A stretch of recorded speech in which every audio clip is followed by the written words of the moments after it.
Hello everyone, teaching PLC में एक बार फिर सभी का स्वागत करते हैं और आशा करते हैं कि आप सभी ठीक होंगे। आज का लेक्चर भी रहने वाला है जनरल नॉलेज के ऊपर। और ये जो जनरल नॉलेज होगी, ये इन्वायरमेंटल साइंस के जो पेपर आने वाले हैं फील्ड असिस्टेंट को या फील्ड इंस्पेक्टर के एग्जाम के अंदर, क्योंकि ये अच्छा खासा पोर्शन जो है वो इन्वायरमेंट के साथ जुड़ा हुआ है। तो और भी अगर आप किसी भी जेके एसएसबी की तैयारी कर रहे हैं या जेके पीएससी हो, एसएसबी हो, या फिर कहीं और बहुत सारे कॉम्पिटिटिव एग्जाम होते हैं जहाँ पे आपके लिए ये जो लेक्चर है ये इंपॉर्टेंट रहने वाला है।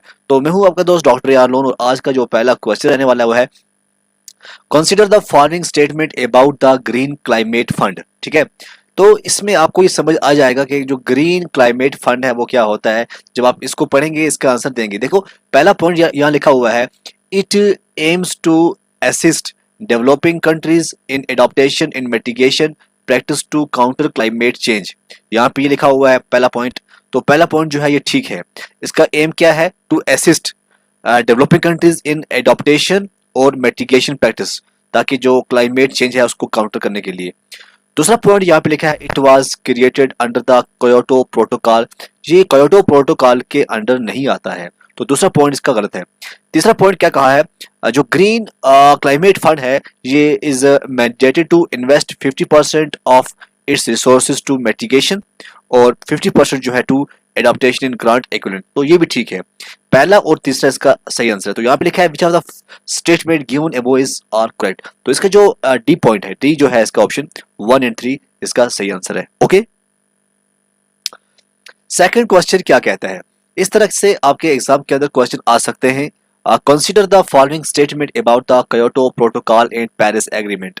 तो क्योटो प्रोटोकॉल और पेरिस एग्रीमेंट के बारे में जो स्टेटमेंट यहाँ पे दी गई है वो आपको बतानी है। पहला क्या दिया गया है, the Kyoto Protocol required only developed countries to reduce emissions, while the Paris Agreement called on all countries to set emissions targets. तो यहाँ पे लिखा हुआ है जो क्योटो प्रोटोकॉल है ये रिक्वायर्ड ओनली डेवलप्ड कंट्रीज, ताकि वो एमिशन को रिड्यूस कर पाएं। और जो पेरिस एग्रीमेंट है ये ऑल कंट्रीज, ये भी आता है ऑल कंट्रीज में, जो कि एक सेट करते हैं एमिशन टारगेट। तो पहला पॉइंट जो है ये सही है, क्योटो प्रोटोकॉल का यही आंसर आएगा। और जो पेरिस एग्रीमेंट है ये भी जो है ये सच है। दूसरा यहाँ पे लिखा है both of them fall under the framework of UNEP. ये दोनों यूएनईपी के अंडर नहीं आते हैं। तो इसका जो आंसर आएगा वो आएगा ए, ओनली वन। ए जो है इसका आंसर आएगा। क्वेश्चन नंबर तीसरा हम देखते हैं आज के इस लेक्चर में, वो है with reference to the intended nationally determined contribution। इसमें कहते हैं INDC। Consider the following statement. यहाँ पे आपको समझ आ जाएगा INDC के बारे में। ठीक है, यहाँ पे लिखा हुआ है the INDC submitted by the countries presently have no legal status. ये बात गलत है, इसका कहीं ना कहीं लीगल स्टेटस होता है। A total of 40% of the installed capacity of electricity will be from non fossil fuel source under Indian INDC target. ये भी सही है, सही है, ये भी गलत है। ठीक है, तीसरा कहता है under the provisions of the Paris agreement countries will be expected to submit in updated NDC every 5 years। ये भी गलत है। तो इसका जो आंसर आएगा वो आएगा नन ऑफ द इबो।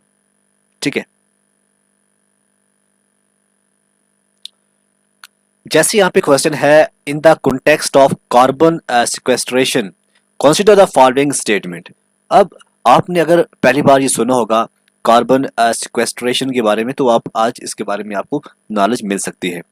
तो यहाँ पे है storage sites used for carbon dioxide और former oil and gas reservoirs, deep saline formations and coal beds and saline formations.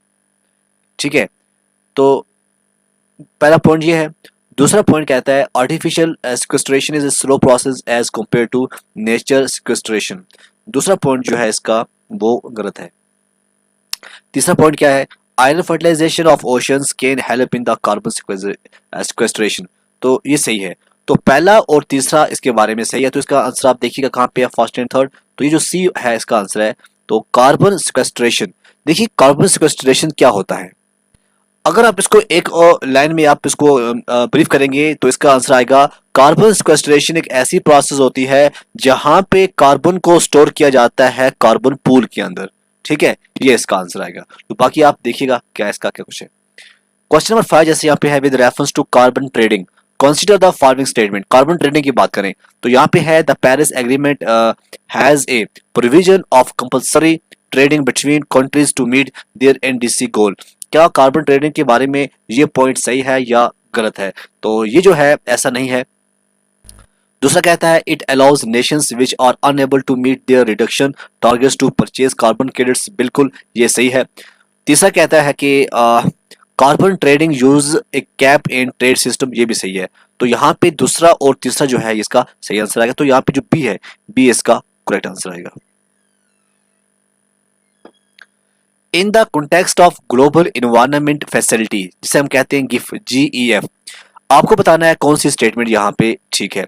पहला कहता है this facility works under under the World Bank to tackle the planet's biggest environmental issue. दूसरा point कहता है India is both a donor and recipient of GEF। तीसरा कहता है जो GEF है serves as financial mechanism for the Stockholm convention, Minamata convention and the Montreal protocol. तो जहां तक GEF का ताल्लुक है, जहां तक हम GEF की बात करें तो इसका जो आंसर आएगा, जो ये लिखा है India is both donor and recipient to GEF, यही इसका पॉइंट जो है वो सही है। तो यहाँ आप लिख सकते हैं जो ऑप्शन नंबर सेकंड है ये सही है। यहाँ पे आपको ग्रेडेड रिस्पांस एक्शन प्लान के बारे में यहाँ पे दिया हुआ है, बताना है क्या है।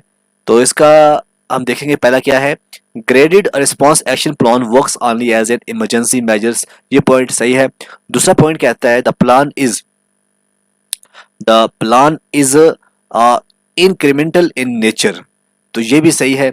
तीसरा कहता है द GRAP, यही जो है graded response action plan, is to be implemented across all the state of India including Jammu and Kashmir. ये गलत है, ठीक है। तो यहाँ पे पहला और दूसरा सही है। तो आंसर जो आएगा वो आएगा 1 and 2 only. Consider the following statement. Gasification is a process that can convert any carbon based raw material such as coal into fuel gas. क्या ये सही है या गलत है? Syngas is a mixture of hydrogen, carbon monoxide and carbon dioxide. जी हाँ, देखो गैसिफिकेशन की बात करें, एक ऐसी प्रोसेस होती है जो कार्बन बेस्ड रॉ मटेरियल को कन्वर्ट करती है as coal into fuel gas. और सिन गैस जो है ये मिक्सचर होता है हाइड्रोजन और कार्बन मोनोऑक्साइड और कार्बन डाइऑक्साइड का। तो ये दोनों सही हैं। तो इसका जो आंसर आएगा वो आएगा सी, बोथ 1 and 2 इसका आंसर आएगा।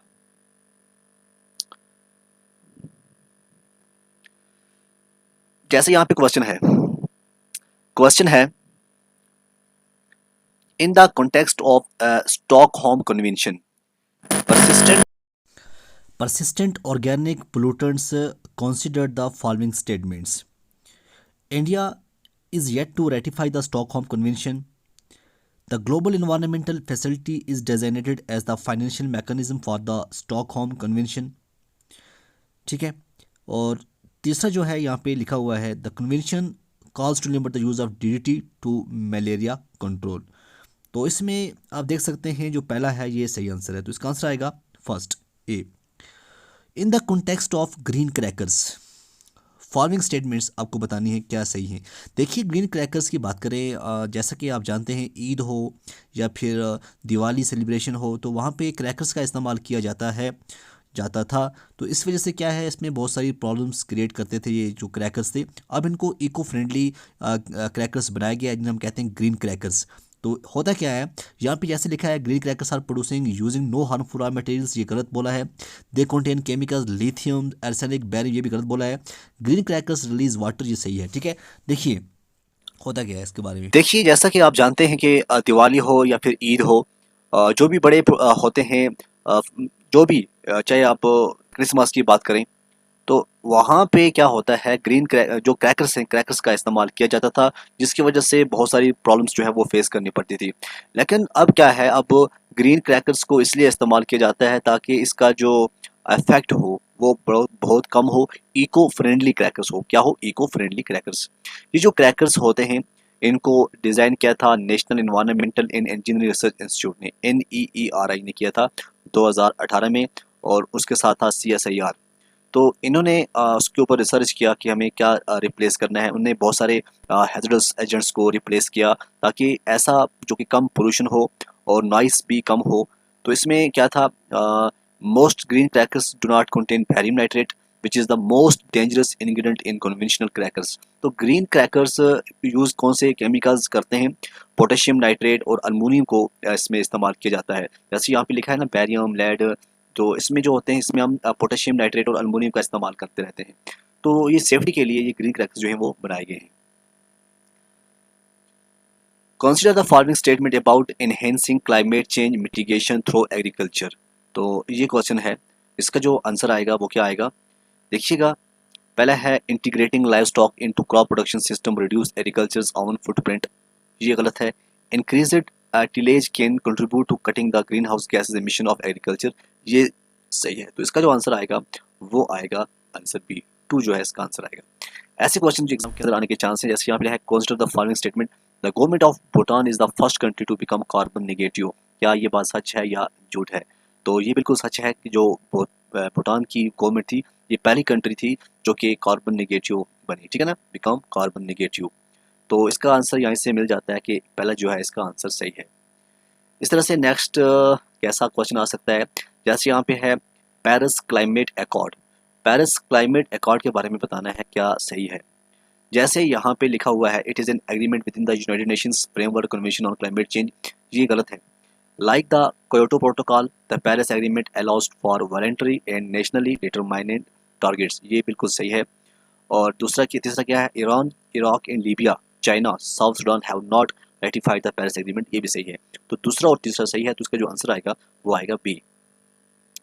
यहाँ पे है कुछ ट्रीटीज प्रोटोकॉल्स आपस में यहाँ पे लिखे हुए हैं, बने हुए हैं, आपको बताना है इनमें से कौन सा सही है, ठीक है। जैसे यहाँ पे है REDD+, क्या ये किसको फोकस करता है ये आपको बताना है, ठीक है। देखो ये लिखा हुआ है on eliminating transboundary movement of exotic animals, नहीं। नेगोया प्रोटोकॉल का लिखा हुआ है ह्यूमन जेनेटिक मटेरियल्स किससे ये अप्लाई करता है, ये भी नहीं है। Talanoa dialogue guidance for proper reporting of living modified organism, ये भी नहीं। तो इसका आएगा नन ऑफ द अबव, इसका आंसर आएगा, ठीक है ना। फिर आ सकता है जी स्टेट पोल्यूशन कंट्रोल बोर्ड जो है इसके बारे में पूछ सकते हैं। तो जैसे यहाँ पे लिखा हुआ है SPCB has the power to hold, बिल्कुल ये भी सही है, गलत नहीं है। SPCB has to inspect sewage और द ट्रेड इफ्लुएंस, ये भी सही है। तो इसका आंसर आएगा ऑल ऑफ द अबव, ठीक है। आपको ऐसा क्वेश्चन भी आ सकता है climate and clean air correlation के बारे में पूछ सकते हैं कि इसके बारे में ये क्या होता है, ठीक है ना।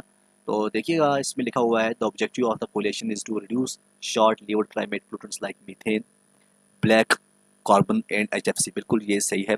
दूसरा कहा है कि it was founded by the government of India, Bangladesh, Canada, USA along with UNEP, तो ये कहा है, ये बिल्कुल गलत है। तीसरा कहा है short lived climate pollutants are primary source from anthropogenic activities and responsible for about 45% of global warming. तो तीसरा और पहला सही है, तो इसका जो आंसर आएगा वो आएगा बी। नेक्स्ट देखते हैं जी, यहाँ पे है intended nationally determined contribution, INDC के बारे में यहाँ पे लिखा हुआ है, तो बताना है इसमें आपको।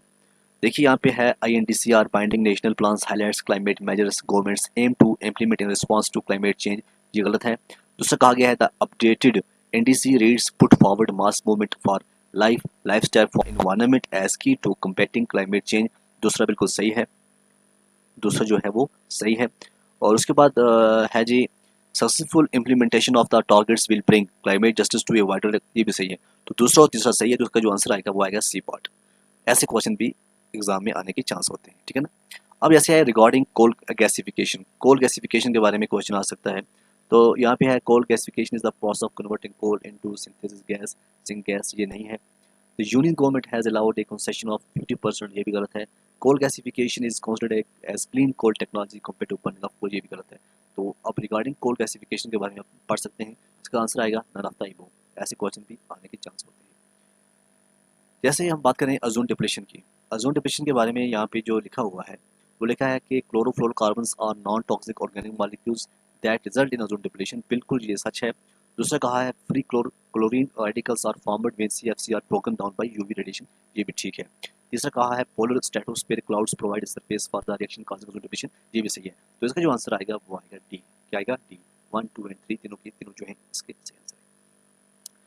Which of the following is not mentioned under the 5-point climate action announced by India at COP26 climate change conference in कहाँ हुआ था? ग्लासगो के अंदर हुआ था COP26। मैंने बताया भी आपके जो कॉप्स हैं उसके बारे में आप पढ़िएगा। आपको बताना है अबाउट कार्बन बजट के बारे में, ऐसा क्वेश्चन भी आ सकता है। तो कार्बन बजट के बारे में देखिए क्या है।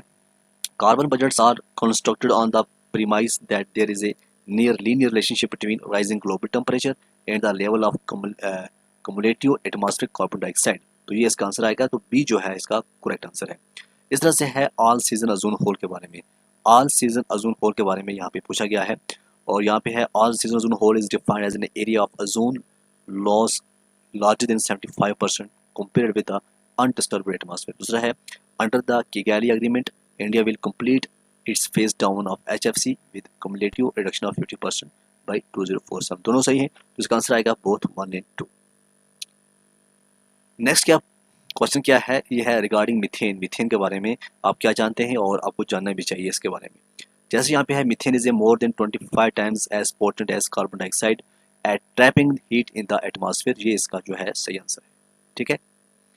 फिर है जी कैराकोरम एनोमली। कैराकोरम एनोमली के बारे में आपको बताना है, ये है resistance of glaciers towards global warming. फिर है जी about blue carbon. Blue carbon के बारे में, तो इसमें जो आंसर आएगा वो आएगा it prevents degradation and destructions and promotes restoration of the coastal ecosystem. ये है ब्लू कार्बन के बारे में। To address the climate change which of the following are the action taken by India. India ने कौन से एक्शन जो हैं वो लिए, तो इसमें है जो international solar alliance was launched jointly by India and France. ये इसका है मेन इंपॉर्टेंट, और ये भी एग्जाम के अंदर में भी पूछ सकते हैं। अब रिसेंटली आपने देखा होगा पिछली बार even twin of climate change ये न्यूज़ में था, तो ये किस क्लाइमेट चेंज के बारे में even twin of climate change जो है वो पूछा गया है, तो ये था ओशन एसिडिफिकेशन के बारे में। किसके बारे में था? ओशन एसिडिफिकेशन के बारे में। फिर है जी national adaptation fund for climate change NAFCC। NAFCC के बारे में अगर पूछा जाए तो आपको क्या बताना है? पहले इसका लिखा हुआ है ministry of finance has established the national adaptation fund for climate change for scaling of climate change adaptation interventions. दूसरा है यही NAFCC was established in 2015 as a centrally sponsored scheme to meet the cost of adaptation to climate change for the Himalayan state only. उसके बाद CDB has been designed CDB has been designed as a national implementing entity for implementation of adaptations project under NAFCC। तो तीनों के तीनों सही हैं। तो आपको ऐसे क्वेश्चन भी इस तरह से भी देखने हैं, कोई टफ भी आ सकते हैं, इजी भी आ सकते हैं। तो कुल मिला के हम बात करें ऐसे क्वेश्चन, ऐसे वीडियोस देखने के लिए आप हमारे साथ जुड़े रहिए, और भी हम नेक्स्ट 3-4 वीडियो लाएंगे जिसमें बहुत ज़रा जो इम्पोर्टेंट हैं लेक्चर्स या टॉपिक्स हम उन पे फोकस करेंगे। और आप भी चेक कीजिएगा कि आप कितने खुश्की में हैं, कितने पानी में, कितना क्वालिफाई आप कर सकते हैं, कितनी आपकी तैयारी हुई है, ठीक है ना। तो आप जुड़िए हमारे साथ टीचिंग बायोलॉजी में, तब तक के लिए खुदा हाफिज़।